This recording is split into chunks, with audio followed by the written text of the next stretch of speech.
ก็ว่ากินเขาไข่กันนั่นเองห้ามคือเสาฝนกระตกเหนียวเอ็งขอหน่อยกันอันผู้ชมจำมาจำเด้อเหนียวที่ไข่เหนียว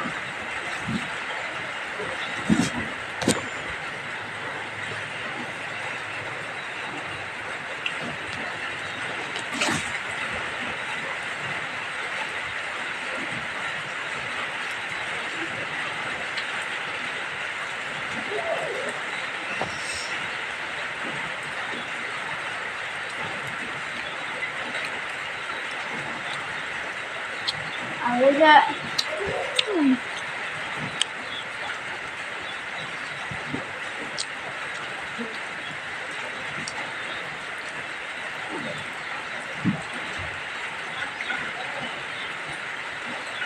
พี่กันทำไม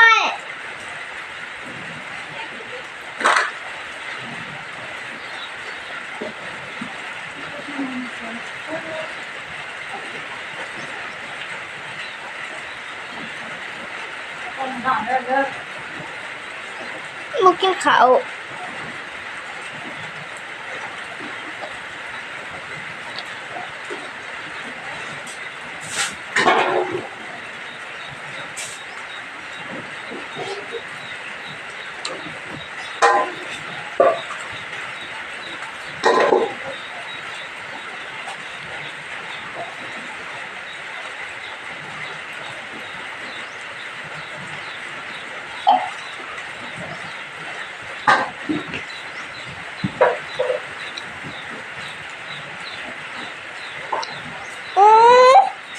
ยัง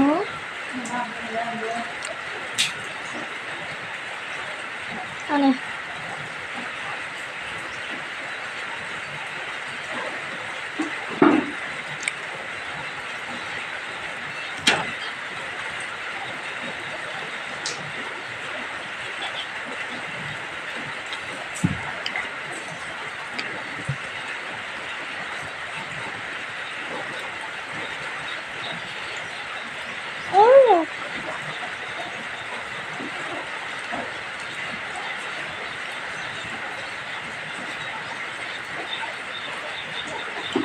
ไม่ถึงนะ